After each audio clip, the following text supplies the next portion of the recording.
आज संसद में जय श्री राम। जी हाँ, संसद के बजट सत्र का आज आखिरी दिन है। ये मोदी सरकार 2.0 के कार्यकाल के बजट सत्र का अंतिम दिन भी है। बड़ी खबर ये जान लीजिए आप कि संसद के दोनों सदनों में आज सरकार राम मंदिर प्रस्ताव लाएगी। राम मंदिर पर प्रस्ताव लेकर के आएगी सरकार, जिसके लिए बीजेपी ने अपने विधायकों, अपने सांसदों को सदन में रहने के लिए कहा है। व्हिप जारी किया है। लोकसभा में राम मंदिर पर प्रस्ताव बीजेपी सांसद सत्यपाल सिंह, प्रताप चंद्र सारंगी, संतोष पांडे नियम 193 के तहत लाएंगे और वहीं राज्यसभा में नियम 176 के तहत के लक्ष्मण, सुधांशु त्रिवेदी, राकेश सिन्हा प्रस्ताव लेकर के आएंगे, ये जानकारी है। और चर्चा के बाद पीएम मोदी मौजूदा कार्यकाल के आखिरी सत्र के आखिरी दिन शाम 5 बजे संबोधन अपना कर सकते हैं। अब देखिए आज संसद में क्या कुछ होगा, क्या खास रहेगा, वो जरा आपको हम जल्दी से बताएं बड़ी एलईडी के जरिए। देखिए खास क्या है, बजट सत्र का आज आखिरी दिन है, इसलिए ये बहुत अपने आप में खास हो जाता है। और आज क्या होने वाला है, राम मंदिर पर धन्यवाद प्रस्ताव सरकार लेकर के आने वाली है। इसके अलावा देखिए आप सत्यपाल सिंह, प्रताप चंद्र सारंगी, संतोष पांडे लोकसभा में प्रस्ताव लेकर के आएंगे राम मंदिर पर, और साथ ही राज्यसभा में के लक्ष्मण, सुधांशु त्रिवेदी और राकेश सिन्हा ये प्रस्ताव लेकर के आएंगे राम मंदिर पर। तो दोनों ही सदनों में सरकार प्रस्ताव लेकर के आने वाली है राम मंदिर को लेकर। और देखिए शाम 5 बजे पीएम मोदी का संबोधन संभव है। ये कहा जा रहा है कि पीएम मोदी का संबोधन हो सकता है। और व्हिप जारी किया गया है। बीजेपी के लोकसभा और राज्यसभा सांसदों को व्हिप जारी हुआ है, यानी कि दोनों ही सदनों में मौजूद रहने के लिए अपने अपने सांसदों को आज कहा गया है बीजेपी की तरफ से। मेरे सहयोगी अंकित जुड़ चुके हैं, सीधे उन्हीं का रुख कर लेते हैं। अंकित, आज का दिन बहुत अहम, मौजूदा सरकार के इस कार्यकाल का आखिरी सत्र का आखिरी दिन भी है आज, और साथ ही आज राम मंदिर पर प्रस्ताव भी सरकार लेकर के आने वाली है। इसको लेकर जानकारी आप विस्तार से दीजिए अंकित।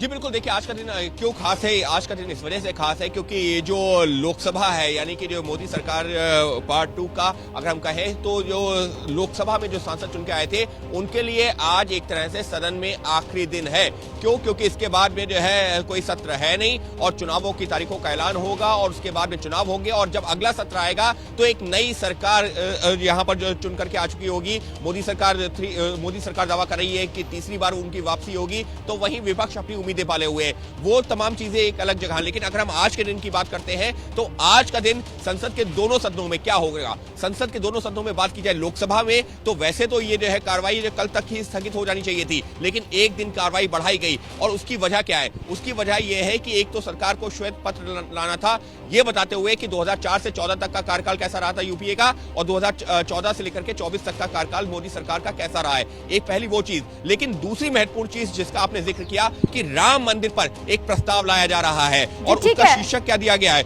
उसका शीर्षक दिया गया है राज्यसभा के लिए भी आज का दिन बहुत अहम है। राम मंदिर पर प्रस्ताव दोनों ही सदनों में लाया जाने वाला है, लेकिन राज्यसभा में इसके अलावा और क्या विशेष होगा, इसको लेकर बड़ी खबर है हमारे पास। बीजेपी के लाए गए श्वेत पत्र पर आज राज्यसभा में फिर चर्चा होगी।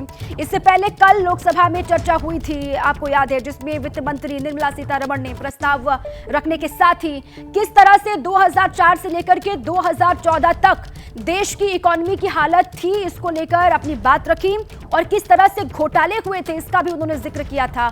वहीं 2014 से लेकर 2024 तक देश में किस तरह से विकास हुआ और इकोनॉमी किस तरीके से तेजी से आगे बढ़ी, इस पर उन्होंने बात रखी। लेकिन श्वेत पत्र पर अंकित आज राज्यसभा में चर्चा होगी। लोकसभा में कल तो निर्मला सीतारमण ने अपनी बात रखी और यूपीए सरकार को किस तरीके से घेरा ये पूरे देश ने देखा, और आज राज्यसभा में श्वेत पत्र पर चर्चा होगी। अंकित जी बिल्कुल, आज राज्यसभा में श्वेत पत्र पर चर्चा होगी। जो पहले कुछ घंटे होंगे, यानी कि राज्यसभा की आज की जो दिन की कार्रवाई होगी उसमें शुरुआती कुछ घंटों में जो चर्चा होगी वो श्वेत पत्र पर होगी, और जो दूसरा हाफ होगा, यानी कि सेकंड हाफ उम्मीद की जा रही है दोपहर 2 बजे के बाद में राम मंदिर को लेकर के जो प्रस्ताव आएगा उस पर चर्चा होगी। तो ये दो चीजें होनी है राज्यसभा में। वहीं लोकसभा की बात की जाए तो लोकसभा में सिर्फ जो है राम मंदिर पर चर्चा होगी, राम मंदिर पर जो प्रस्ताव आएगा। राज्यसभा की चर्चा क्यों महत्वपूर्ण है? क्योंकि कल हमने देखा कि कैसे लोकसभा में सरकार श्वेत पत्र लेकर के आई थी और उस पर वित्त मंत्री समेत जो तमाम बीजेपी से जुड़े हुए सांसद हैं, एनडीए से जुड़े हुए सांसद हैं, उन्होंने यह बताया कि 2004 से लेकर के 2014 तक का जो यूपीए 1 और 2 का कार्यकाल था, उसने देश को कैसे पीछे धकेल दिया था, और 2014 से लेकर के 24 का मोदी सरकार 1 और 2 का जो कार्यकाल है, वो कैसे देश को प्रगति के पथ पर आगे ले गया है, और इसी जो है सफर को जारी रखना है। और इस वजह से लगातार बात कही जा रही है मोदी सरकार 3 रिटर्न की। तो ये तो हुए राजनीतिक बयान, लेकिन विपक्ष लगातार ये कहता रहा है कि सरकार ने तथ्यों से परे जाकर के बात की है, जो कई अहम मुद्दे थे उन पर जानकारी नहीं दी है। तो ये आरोप प्रत्यारोप चल रहा है, और राज्यसभा में भी आज जो शुरुआत होगी वो इसी को लेकर के होगी। वित्त मंत्री निर्मला सीतारमण जो है इस पर अपना बात भी रखेंगी, और राज्यसभा में जो शुरुआती जो 3-4 घंटे होंगे वो श्वेत पत्र पर चर्चा, और उसके बाद में राम मंदिर पर जो प्रस्ताव आएगा उस पर चर्चा होगी।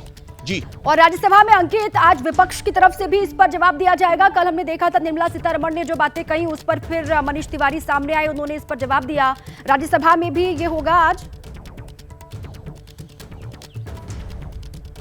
जी बिल्कुल, राज्यसभा में भी होगा, क्योंकि कल हमने देखा मनीष तिवारी नहीं बल्कि अधीर रंजन चौधरी समेत जो तमाम जो विपक्षी सांसद थे वो जो है इसमें आए। सौगत रॉय जो है लोकसभा में सामने आए। और आज बात की जाए राज्यसभा की, तो राज्यसभा में तो जो कांग्रेस के अध्यक्ष है मल्लिकार्जुन खड़गे, वो भी जो है वहां पर जो है राज्यसभा में मौजूद होंगे। तो उम्मीद यही की जा रही है कि जब निर्मला सीतारमण जो है श्वेत पत्र पर अपनी बात रखेंगी तो मल्लिकार्जुन खड़गे भी उसका जो है अपनी तरीके से विरोध करेंगे। और हमने देखा था कि अभी 2 दिन पहले ही जब जो है बीजेपी ने श्वेत पत्र लाने की बात कही थी और प्रधानमंत्री सदन में मौजूद थे, उस दौरान जो सांसद जो जिनका टेन्योर खत्म हो रहा था, उनका एक तरह से विदाई भाषण चल रहा था। तो उस दौरान प्रधानमंत्री ने एक कटाक्ष भी किया था, और मल्लिकार्जुन खड़गे वहीं मौजूद थे कि आप जो है काला पत्र ला रहे हैं, तो वो एक तरीके से काले कपड़े पहनकर आ रहे हैं, वो तो ऐसा लगता है कि एक तरीके से काला टीका है। तो वो आरोप प्रत्यारोप का सिलसिला आज भी देखने को मिलेगा। चौधरी और तमाम विपक्ष के नेताओं ने बयान जवाब दिया इसका, उसको भी हमने सुना। और आज भी जो है राज्यसभा में श्वेत पत्र पर चर्चा होगी, तो हंगामा होगा, संग्राम होगा। शुक्रिया आपका अंकित पूरी जानकारी के लिए। देखिए, राज्यसभा में कल भी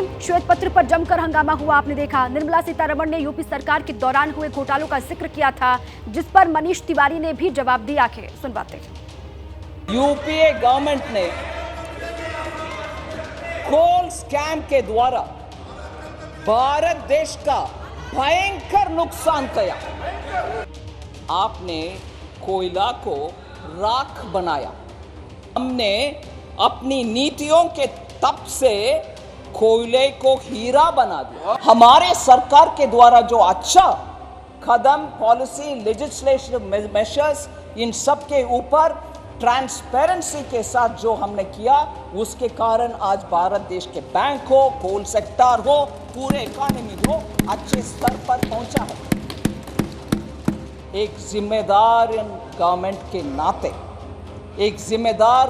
के नाते आने वाले पीढ़ियों को इतने गहरा सिचुएशन से अब भारत देश में इस कगार के पर पहुंचे हैं, तो बहुत मेहनत हुआ इस 10 कार्यकाल में, 10 साल में, उसका विश्लेषण है व्हाइट पेपर में।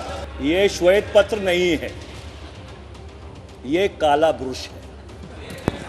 This is not a white paper, this is a black brush. अगर आप नोटबंदी को उपलब्धि मानते हैं तो मैं आपके विवेक पे छोड़ता। अगर आप जीएसटी को जिस तरह से क्रियान्वित किया उसको उपलब्धि मानते हैं, जिसने भारत का सारा लघु उद्योग को कई सालों तक नष्ट कर दिया, तो फिर मैं उसको आपके विवेक पे छोड़ता।